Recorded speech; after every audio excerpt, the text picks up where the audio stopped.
Wait till you motherfuckers get in here. Wait till y'all get in here. In here.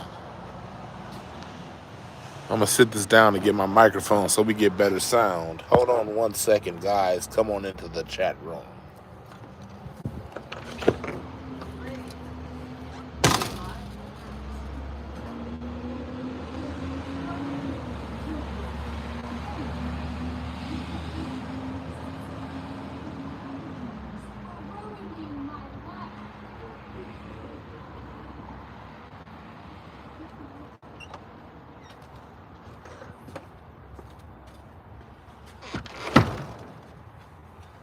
Do do do do do. Do do do do do. Do do do do do. Okay, I got on hooked up now.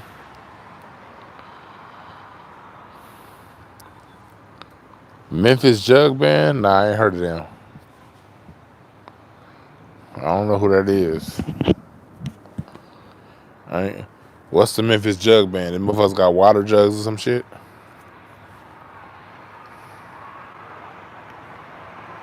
I ain't heard of them.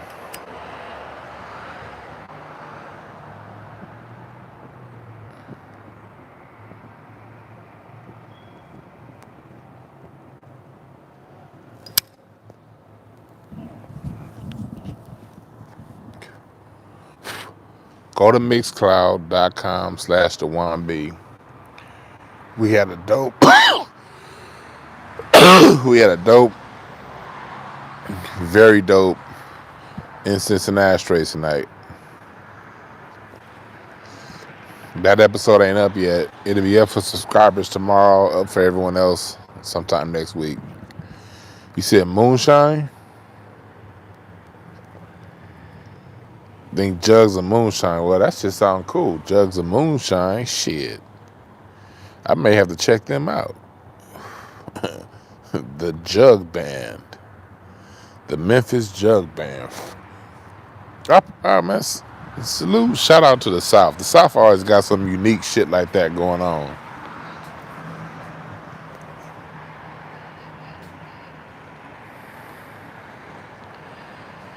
It's jive talk over folk music. Okay. All right, I might have to check them out. I like jive talk. What's up, Doogie 54? I ain't seen you in a minute.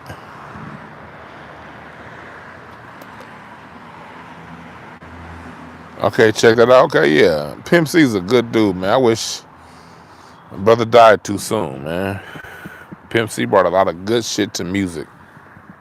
He really did. Said, dude sound like Yo Gotti. Ha. But if you ain't a subscriber on Mixcloud, go to mixcloud.com/DwannB. I really break down the music over there. Give you that real deal on our music. And I get to explain it and play it. You can say he was bumping Clarence Carter. This nigga Russell 50 said he was bumping Clarence Carter. I be stroking. I mean, when we was kids, me and my sister used to be laughing our ass off when that video was out. I be stroking. That shit was funny as hell. Clarence Carter got this other song called Backdoor Santa. I love that shit. It's one of my favorite Christmas songs ever. Bring some money in case the children are home. I give them a few pennies so we can be alone.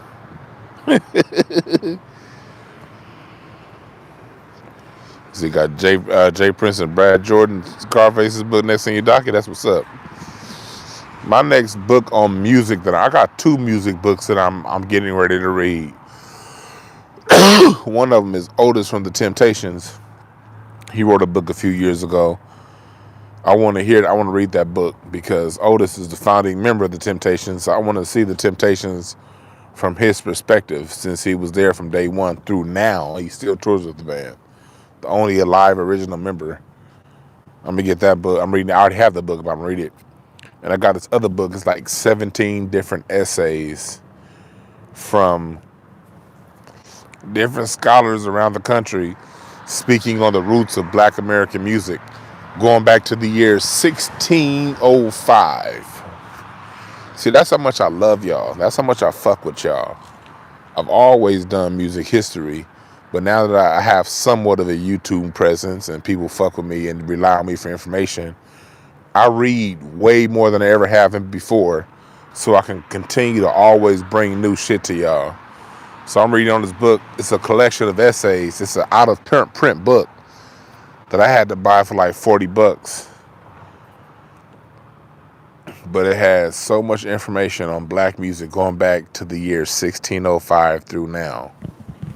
I'm gonna do a series of lectures on that book, on shows on that book on this very channel here. So you guys stay tuned. You see, been knocking at Tyrone Davis, Doogie 5'4", Tyrone Davis, my man. What's his name? Bobby Rush talked about Tyrone Davis in my last interview with him. If you haven't heard that interview, go back and listen to it. He talked about how Tyrone Davis, no matter how many records he sold, he stayed loyal to the chitlin circuit. So when the major record labels were done with him and cast him off to the side like the major record labels do, he had a consistent audience in that chitlin circuit. Tyrone Davis is dope. In the Mood, Be With Me, man, that motherfucker was dope as hell.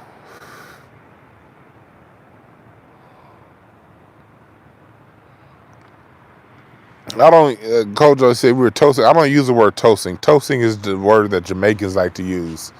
No, we don't use their words. They took the shit from us. We don't take their language. We keep ours. It's jive talk to us. It's playing the dozens. It's talking shit. That's how we call it. Toasting is the word Jamaicans use. Let them have it. Let them wear our princely robes. We weren't toasting. We was talking jive. We was signifying. We were talking shit. What's up, Bobby Bo from Ghana? This motherfucker from Ghana in the house. Man, I want to go to Ghana. When I go to Africa, I want to go to Ghana. I want to go on the other side to Ethiopia. I want to go to Egypt. And I want to go to Swaziland, South Africa. Swaziland is still, if I can get into Swaziland, Swaziland is one of those independent places in Africa that ain't got no white folks fucking with them. And then when I go to Swaziland, I want to go down to South Africa from there. I also want to go to Madagascar. What's up, OC girl? Says Shalimar and Loose Ends. I talked about Shalimar in my last episode of Incense and Ashtrays. That band was put together at Maverick's Flat here on Crenshaw and Stocker. Shalimar had Larry Daniel and Jody Watley. They were Soul Train dancers. And then Dick Griffey went and found Howard Hewitt, who was singing at the Maverick's Flat in the late 70s on Crenshaw. And he combined Howard Hewitt with Jeffrey Daniel and Jody Watley and formed Shalimar on Solar Records. Sounds of L.A. Records, which was the same studio that Death Row recorded all of their early hits out of. So, clear through line from Shalimar to Snoop Dogg. Ain't that funny?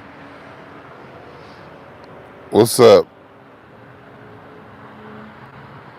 I'm high. Something tactics, TPR, it's up to you, nigga. Shit. I'm too high to read your whole goddamn name. What I think about K-pop? Yeah, same as always. It's just Asians using our old music. The rest of the world usually is about 30 years behind when it comes to our music. K-pop is just black music from the 90s. That Koreans say in their language, and they sell a lot of records doing a Korean imitation of black music. That's what K-pop is. Korean imitation of black, foundational black American music. We as black people should be proud that the rest of the world has their music revolution after coming across us. They don't revolutionize their own music. They revolutionize it when they hear us. And it's no disrespect for them. They know a good thing when they hear it. This dickhead. I hope that nigga crash. Got somebody doing fishtails. I hope that if that motherfucker ran into a light pole, I will laugh. But it's no disrespect to other groups, but sometimes we as black Americans, we forget how dope we are, and we get so down and so downtrodden on us. One of my positions in life is to always remind us of how fucking great we are. I think every culture should have 100,000% cultural self-esteem. If you from Ghana, if you from Nigeria, if you from Morocco, Switzerland, I don't give a fuck where you from. You need to have cultural pride and cultural esteem. And be okay with others who have cultural pride and cultural esteem. Because it takes a bunch of people who are strong to come together to change this shit. My brother in the chat room from Ghana, shit, be proud of goddamn Ghana. Y'all got your independence back from them white supremacists. Y'all have a stable economy. The GDP and the stock market grows at an average rate of about 1% to 2% a year. Never any major breaks in the Guyanese economy. Man, y'all need to have respect for that and love that. I love people who love themselves. That's my thing, man. Love yourself. You gotta, man, shit. The world ain't no good. If everybody hate themselves, you ain't no good for nobody.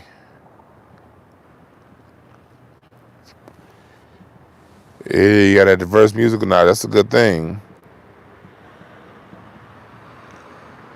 You say you was watching a doc on the Fania All-Stars that gave credit to black artists that influenced salsa. Yeah. Salsa wouldn't exist without us. Salsa is a combination of music from Cuba.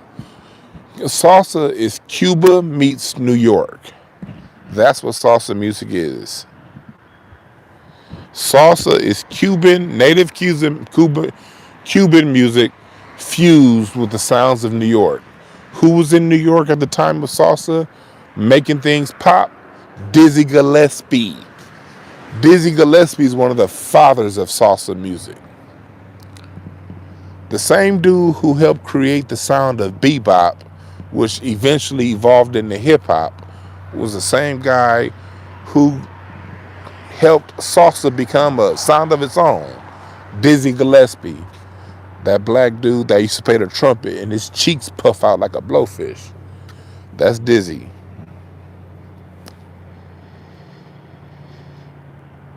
Yeah.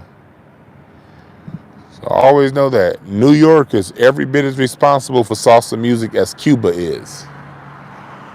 Okay? And salute to Cuba.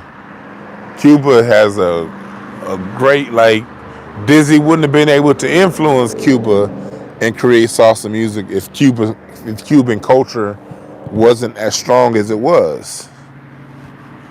It took a strong Cuban culture to fuse with the strong New York culture to create salsa music. Always give Dizzy Gillespie his credit, though.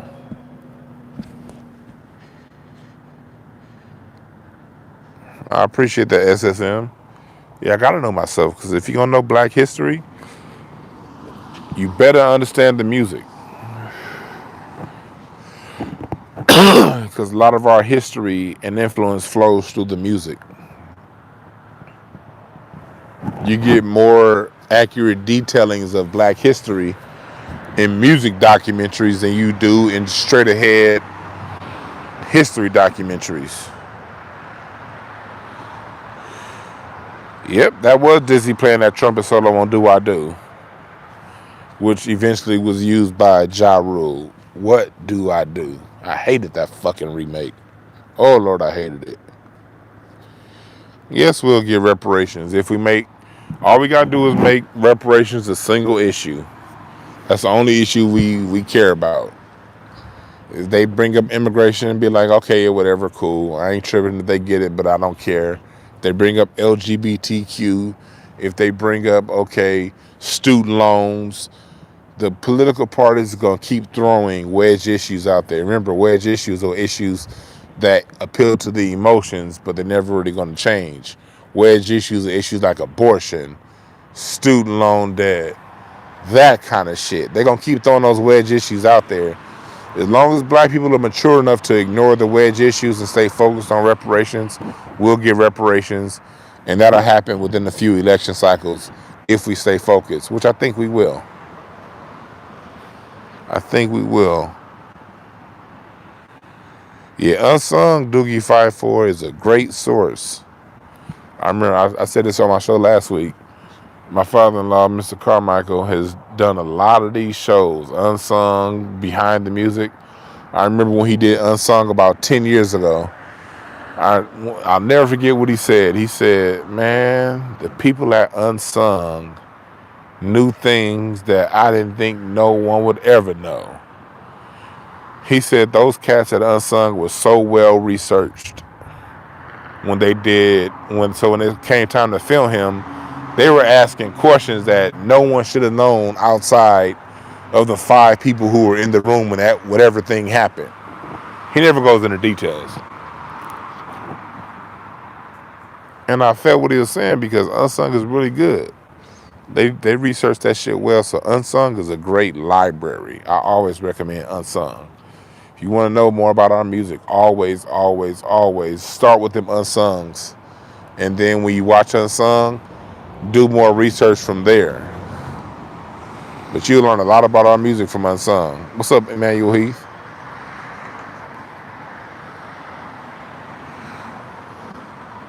Yeah. James Brown letting people sample this stuff because James Brown's about the music.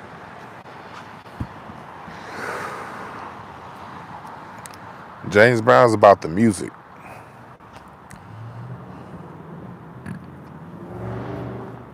It's cold as fuck here in LA, man. I got my Hotepish hoodie on. Y'all need to get one of these, hotepish.com/shop. I got a goddamn hoodie and a goddamn Scully on. Got the Hotepish hoodie. Y'all see I wear my own shit? I got the Hotepish hoodie and the Hotepish Scully on. Because it's cold as fuck out here in LA. Here come another one of them motherfuckers. See, the ground is slick out here in LA. We didn't have a rain, but it was kind of like a mist. It fucked the ground up. It's all wet. People out here taking off. All right, now this motherfucker fishtail into a goddamn fire hydrant. I'm laughing my ass off. And no, I'm not coming to help. Fuck you. You shouldn't have been driving, stupid.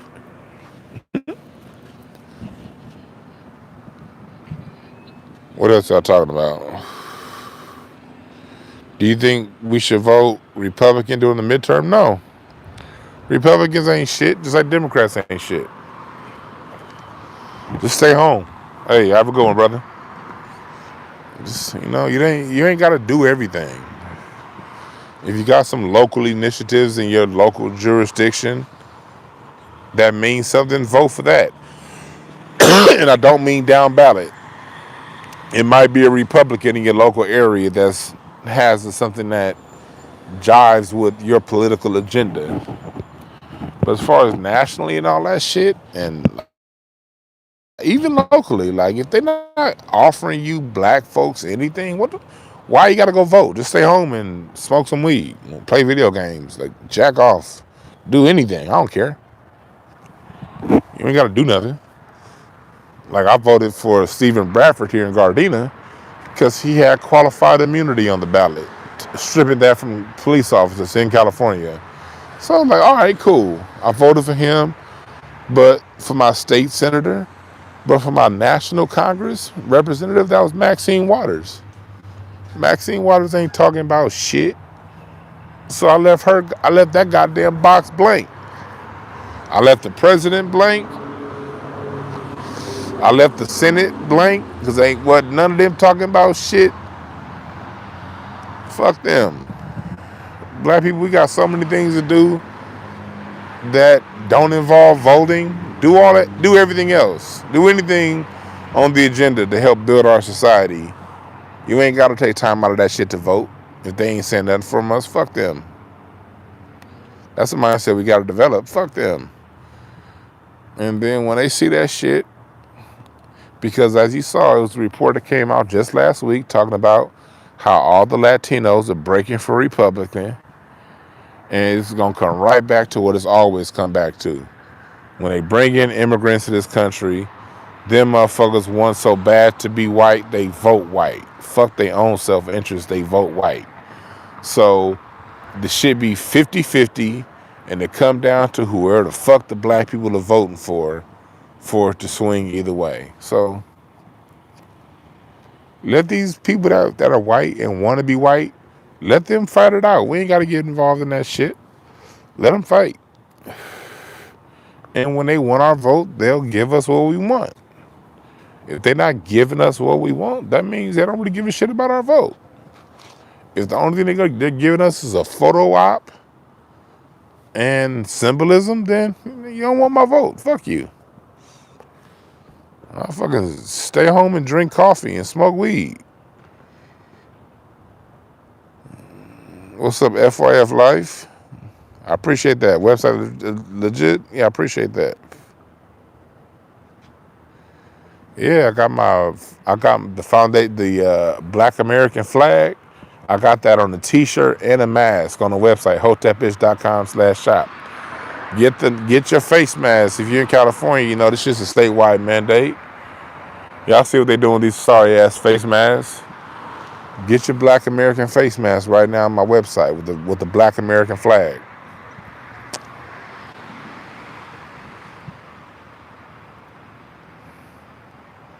Oh yeah, Rick James was funky as hell. Rick James is the evolution of funk. He was the evolution of Parliament Funkadelic. He was the evolution of James Brown. Rick James, you gotta never forget. Rick James is the reason why black people got music videos played on MTV. Yes, Michael Jackson was the first music video played on MTV, but that was because of Rick James's sacrifice. Rick James was the biggest star right behind Michael Jackson. Rick James was the biggest star on earth in 1981 and 82. And Rick James was the one that put it out there that black people have videos too, and we need our shit played. And he put it on the line for black people. And MTV, being the whole ass bitches that they are, when they conceded, they still didn't give Rick James the opportunity, but they allowed Michael Jackson and Prince to get played on MTV, which catapulted their careers to never before seen stardom. Rick James was as big as both even though he recorded videos, but without the access to the people. That's how great Rick James was. If Rick James were allowed to have his videos on MTV, he would have also catapulted to even another level of stardom. The industry conspired against Rick James when they saw him make that protest for black people. Yeah.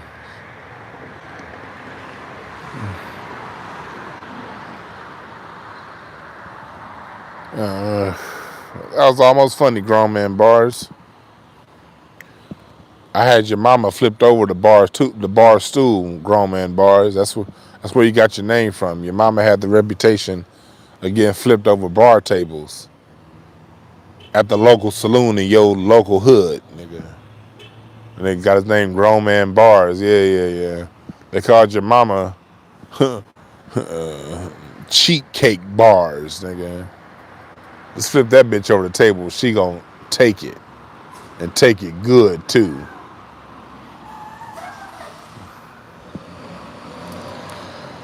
What's up, young Jew? Hell no. Rick MTV didn't fuck with black music. No, look, David Bowie, yeah, he did call it out, but you gotta listen to Needy Four to talk about that. It's always gonna be one liberal white person when they see every other white person standing against something. They're gonna jump in and be like, "Hey, I'm the good guy." When whatever. It was Rick James that got MTV. Don't give David Bowie that much credit. It was Rick James that got MTV to play black music. Rick James was one of the biggest stars on earth in 1980 without being on MTV. He was selling out stadiums worldwide. It was when Rick James stood up is when MTV listened. But like white supremacy works, white supremacy ain't gonna tell you you won. They'll just concede and act like, okay, everything is good. So they said, okay, we'll play Michael Jackson, we'll play Prince. But that was because of Rick James, not David Bowie. That was Rick James. Give that black man his credit for the sacrifice that he took on his career to get black people's videos played on MTV.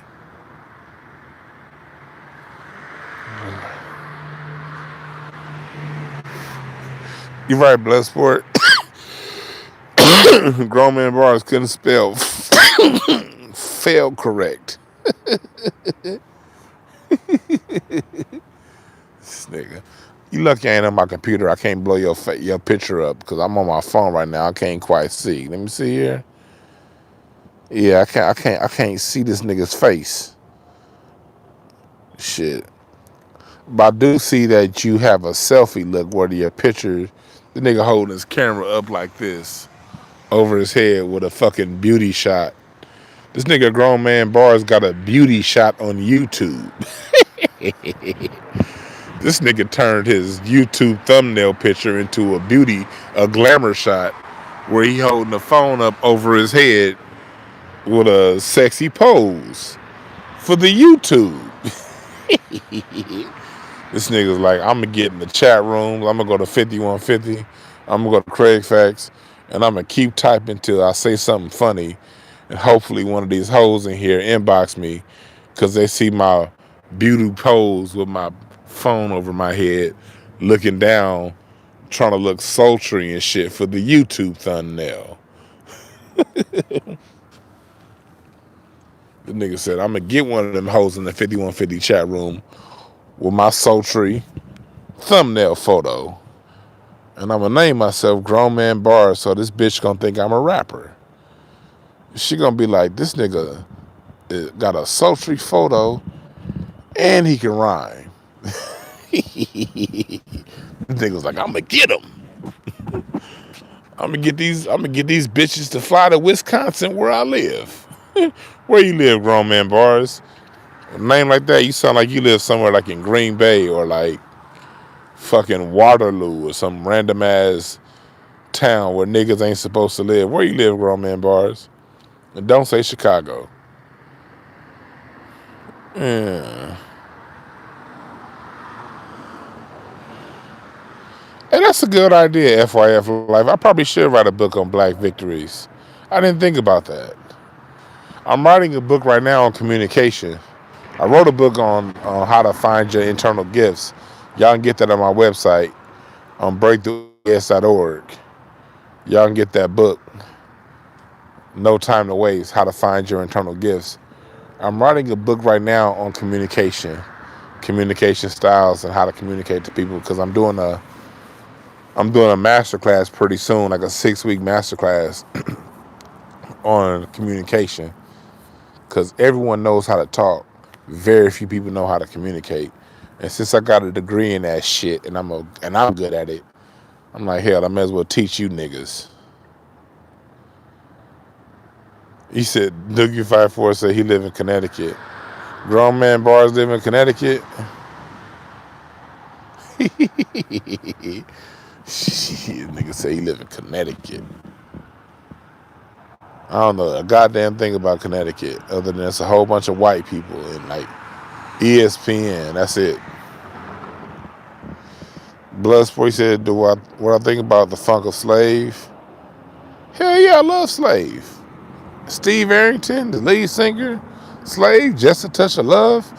I play Slave all the time on Incense and Ashtrays. Subscribe, mixcloud.com/DwannB.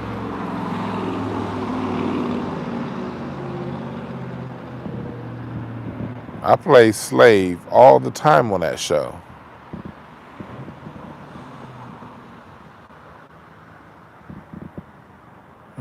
Somebody timed you out. Don't time out grown man bars. He good.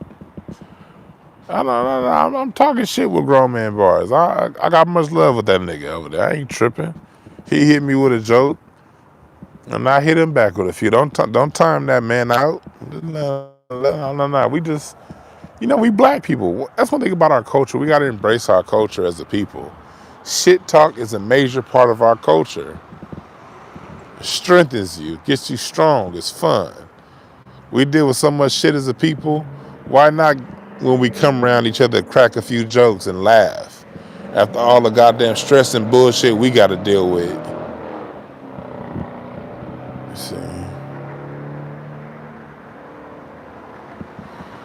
Let's see. Young Juice says, so you talk about we don't need no leaders. Nope.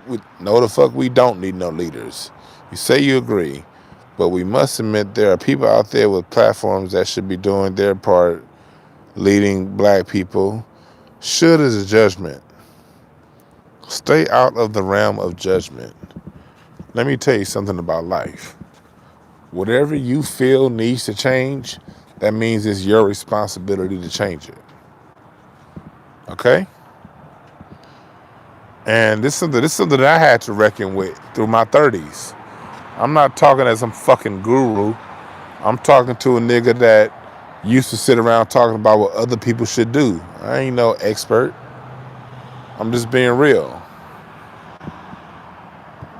I used to be that nigga talking about what other people should do. But life teaches you, okay, if it's that important to you, that means it's your job to do it. That's why there's an emotional connection there. You don't tell other people what they should do. Whatever gap you think needs to be filled, you fill the gap. You know how you play football. I used to play football. What's a linebacker's job? What's a lineman's job? If there's a gap there, you got to fill it. You can't look at the gap. You ain't even got nobody blocking you. And you be like, man, the defensive tackle need to go ahead and fill that gap. No. You fill the gap. That's all I do with my channel. I saw shit that wasn't being talked about when I created this show. When I created this channel, it's just a whole bunch of shit I saw, a whole bunch of holes I saw not being filled. And the holes I saw not being filled, I figured, hell, I'm going to create a channel and fill them holes. And this shit started out with 35 subscribers in June of 2020. I had 35 subscribers in June 2020. I created this channel to watch YouTube, not to be on it. I didn't start using this hole until June 2020. I had 35 subs. I said, you know what? I'm going to go ahead and fill them holes. People ain't talking about our greatness, so I'm going to get on YouTube and talk about our greatness. I was like, people spend too much time talking about slavery, talking about how much we get our ass whooped. Ain't nobody talking about our inventions. So fuck it. I'm going to create a channel talking about our inventions. I was like, damn, when it comes to these people that talk about relationships, they talk about all kind of superficial shit that'll never work in a functional relationship. I'm married. I've held the same woman down for over 15 years, and I'm pretty good at knowing what needs to be said in a functional relationship. So let me create a channel to where I express my point of view. That's what you do. And then on top of expressing it, make sure whatever you're expressing, you're living. And you live that example to people. I wouldn't be talking about relationships if I wasn't living this shit. I only talk what I live. When I tell you shit, you got everything that I'm talking about on my show, I talk from experience and living it. So you gotta live what you talk. And you gotta know that you ain't gonna be perfect. And you can't be afraid to fuck up, because we all gonna fuck up. That's why I'm going back to me saying we don't need no leaders. Because leaders are human. And the problem is when you make somebody a leader, now you make that person infallible. Now they gotta be perfect. Now they can't do nothing wrong, or you're gonna forget their whole message. Fuck all that. People, just because somebody got a microphone and they're influential, don't mean that they ain't gonna fuck up. That's why you don't look at people to lead. You take the message that people say and have to say, and you live that, and you embody that. And whatever they say that you don't like, you just fucking let it go. Don't argue with them. Just let it go. Fuck them. Whatever. People I listen to say shit I don't like all the goddamn time. And I be like, I don't agree with that. But the other thing that motherfucker said, I'm gonna use that. I'm not gonna preach to other people about it. I'm gonna use that shit in my life. And that's how the shit works. We're in the new age. We're in the age of Aquarius. Age of Aquarius. We were in the Piscean age before. The Piscean age called for leadership.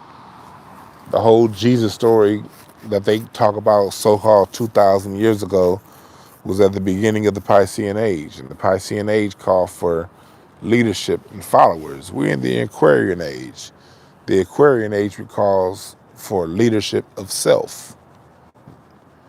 That's the future. That's the present, that's the future.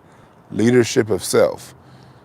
It's just niggas that's gonna come out every now and again, that's gonna say some shit, that's gonna point you in a cool direction, and that direction they point you in is just gonna help you find yourself. And as you find yourself, you be the change that you seek. I appreciate that, Taylor Drake. Nah, ain't no goddamn leaders. You the leader. Everybody in the chat room is the leader.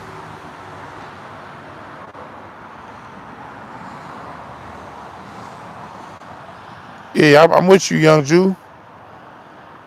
We should focus on helping each other. But the best way to focus on helping each other is to be the best you can be. How dope is it for you to be winning, and then you focus on your friends that are winning, and it becomes a synergy. Your win become they win. They win become your win. And you just build a kinetic energy. You build a synergy amongst winners. And as you keep winning, you keep celebrating. And you celebrate and you keep winning. And you win and you celebrate. And it becomes a synergy. And it grows and gets bigger. That's what's dope to me.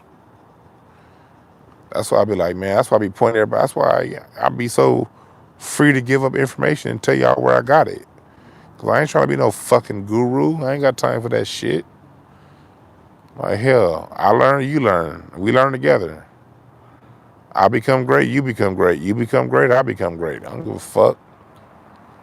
We way better off if all of us are great. I can't stand these old corny ass niggas that want to go around and they want to be the brains of authority and you should follow me and I'm the great end all be all of knowledge. Man, that shit corny as fuck.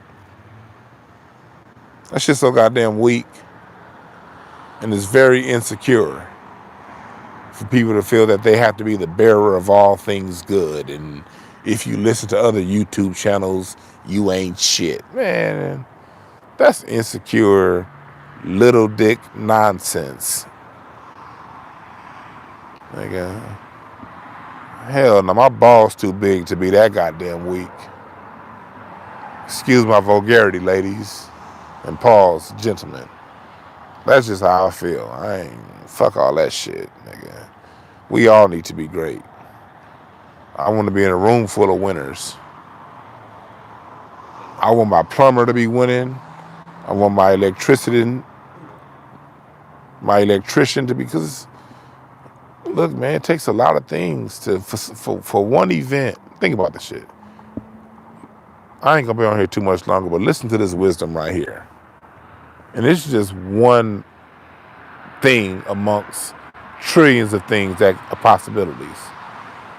I was thinking about doing a once a month comedy show here in LA. I stopped throwing my own comedy shows here about 8 years ago because I got burnt out. But to set off a good comedy show, you need funny comedians.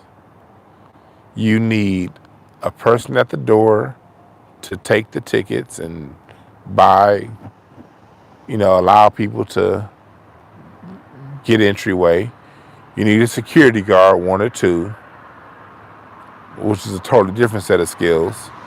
You need a venue, which has an owner, who the owner lends responsibility to a manager.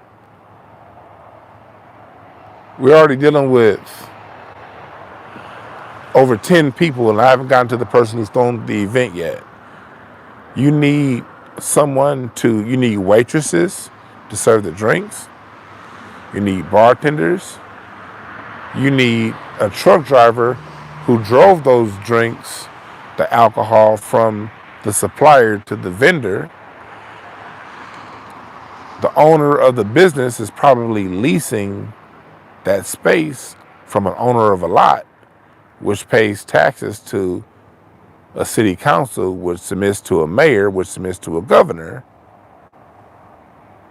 You have all of these moving pieces that are involved to throw a 2-hour event one night a month. What does that tell you? You need a DJ. A DJ needs music, but DJs are going to need more than one song. So oftentimes a good song, if you're dealing with Parliament Funkadelic, it was 40 people that went into making that one song a hit. 20 niggas in the band, a sound engineer, a producer, an arranger, a distributor, someone to print the records. What does that tell you? It takes everybody. It takes everybody. For one little 2-hour comedy event, I can name 200 people it took to make the event go the way it went. And that's just for one event in one part of the city, in one part of the day, in one part of the state, in one part of the country. And this gets replicated in different ways over and over again. It takes everybody. The event coordinator can't tell a joke, but the person telling the best jokes on earth, making you laugh, needed that event coordinator for the event to happen. So you don't need to sit around. That's why you know fucking leaders, man. It takes everybody to be their own leader and to be great at what the fuck you do. And you contribute that little piece to the whole. I know that's a long way of going all the way around what I was trying to say. But I'm saying it takes everybody.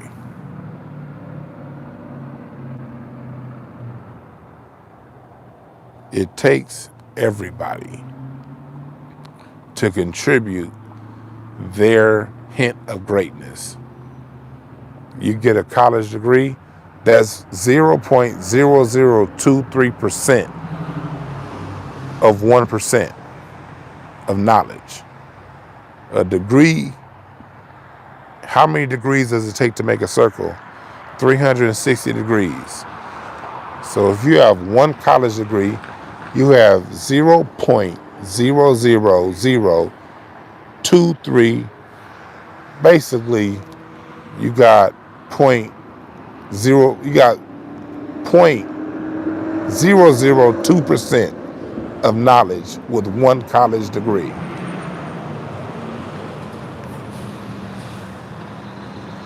That means you spent 4 years of school to learn not even a full percent of 360. Basically, at the end of a college degree, you know a goddamn fingernail length more than a nigga without a college degree. You still don't know shit. take 360 degrees to make a hole,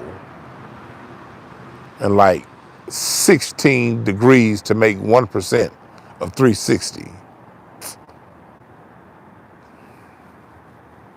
It takes everybody, people.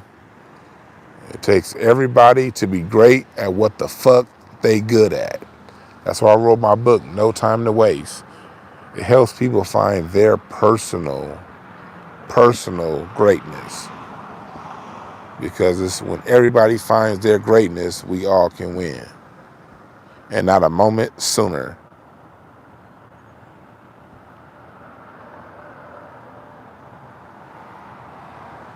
You say you're gonna make all black sci-fi? Do you have any tips?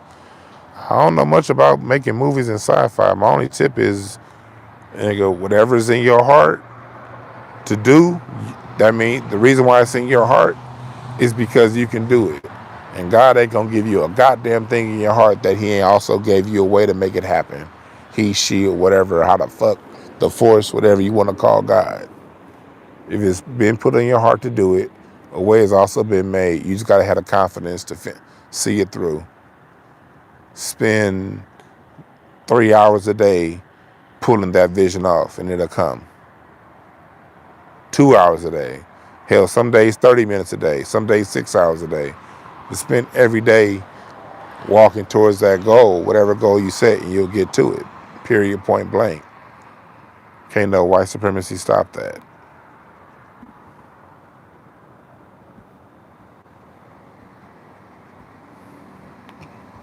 That's my advice. See it through to the end. Whatever it is you do, just do it every day. What's up, Kenneth Berry? Whatever the fuck you do, do it every day. And no matter how much you suck at it, you'll get better at it. Promise. If you do it every day, you'll be good in no time. I be having to remind myself that. We in this shit together. I ain't no fucking guru. I ain't got all the answers. I be having to remind myself of the shit I tell y'all. I ain't perfect. I ain't got all this shit figured out. I'm trying just like you niggas. Just whatever I have some bit of an understanding over, I try to spread. Cause hell, the best way to get better at something is to teach. When I got real good as a drummer was when I started teaching the drums. Cause when you teach, you can remind yourself every day of the fundamentals you need in life to push forward. Problem is with these teacher niggas, they think they know it all. That's where you fuck up. I know I don't know shit. I know I don't know it all. That's why I'm always so goddamn busy learning, because I don't know shit. And whatever I repeat to y'all, I remind myself, nigga, is you doing that? Or is you just being a fake nigga? And I don't want to be no fake nigga. So I'd be like, goddamn, Dwan, nigga, you need to get it in line. You said some dope shit, nigga. Do it. I'm like, goddamn, you right. I ain't no fucking guru. I keep telling you niggas that.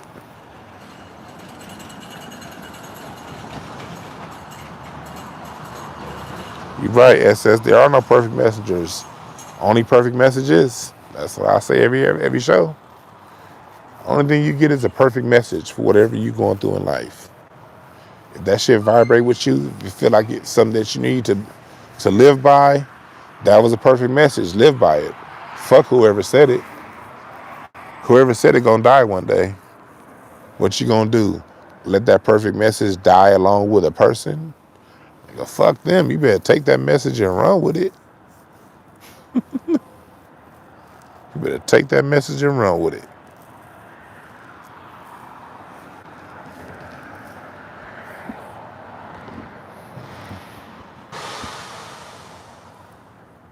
Mac Miller or Eminem, neither. But I like Mac Miller. But I don't really think about them folks when it comes to our music too often. Shit, but I'm about to get the fuck up out of here, man. Y'all have a good night.